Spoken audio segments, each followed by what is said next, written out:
अब यह सब देखकर और सुनकर अगर आपको लग रहा है कि चार्ल्स बूढ़ा हो चुका है और अब उसकी कहानी में कुछ भी दिलचस्प नहीं बचा है, तो आप गलत हो, क्योंकि अब सुनिए। साल 2008 में अपनी 66 साल की उम्र में एक हत्या की सज़ा काटते हुए और दूसरी हत्या का मुकदमा लड़ते हुए चार्ल्स ने 22 साल की निहिता बिस्वास से शादी की। और आपकी शादी के बाद हुआ था वो सब? Yeah, we don't need to talk about that. Everyone has that in the YouTube. आप जो पर्सनल बात है वो क्यों नहीं करना चाहती हैं? दुख की वजह से, पर्सनल की वजह से, क्या? Because आप लोग समझ नहीं पाते, आपकी समझ के शायद वो बाहर है। मैंने बहुत कोशिश की है। निहिता चार्ल्स की वकील शकुंतला थापा की बेटी थी, जो अपनी मां के साथ कभी कभी चार्ल्स से जेल में मिलने आया करती थी। उसी दौरान दोनों में प्यार हो गया। शादी से पहले निहिता ने न्यूज़ एजेंसी एपी को एक इंटरव्यू दिया था, जिसमें उसने कहा था कि वह इतनी समझदार है कि अपनी जिंदगी के फैसले खुद से ले सकती है और उसकी और चार्ल्स की उम्र में जो अंतर है वह उससे खुश है। Being 20, I am mature enough to decide my own things and I know what I'm good in. They cannot call me inexperienced or something they have quoted as naive girl, but I would say that I'm quite impressed about how they.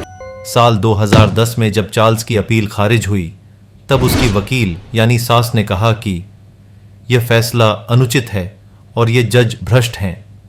वहीं निहिता यानी Charles की पत्नी ने एक बार बयान दिया था कि अगर हमें न्याय नहीं मिला तो हम जजों के खिलाफ केस करेंगे और हम अंतर्राष्ट्रीय अदालत में अपील करेंगे।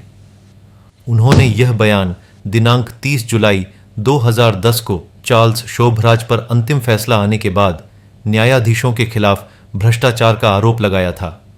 इसी बयान को लेकर नाराज नेपाल के उच्चतम न्यायालय ने चार्ल्स शोभराज की पत्नी निहिता विश्वास और उसकी मां को न्यायिक अवमानना को लेकर अदालत में पेश होने को कहा।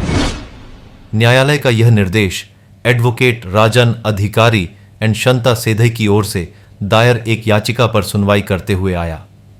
इन दोनों वकीलों ने शोभराज की पत्नी और उसकी सास पर अदालत की अवमानना करने का आरोप लगाया था, क्योंकि इन दोनों मां और बेटी ने बिकनी किलर के नाम से जाने जाने वाले चार्ल्स शोभराज की आजीवन कारावास की सजा को सर्वोच्च अदालत के बरकरार रखे जाने को लेकर आपत्तिजनक बयान दिया था। इसलिए न्यायमूर्ति रामकुमार प्रसाद शाह की सिंगल बेंच ने पुलिस को आदेश दिया कि अगर आरोपियों ने निर्धारित समय सीमा के भीतर आत्मसमर्पण नहीं किया तो उन्हें गिरफ्तार करके अदालत के समक्ष पेश किया जाए।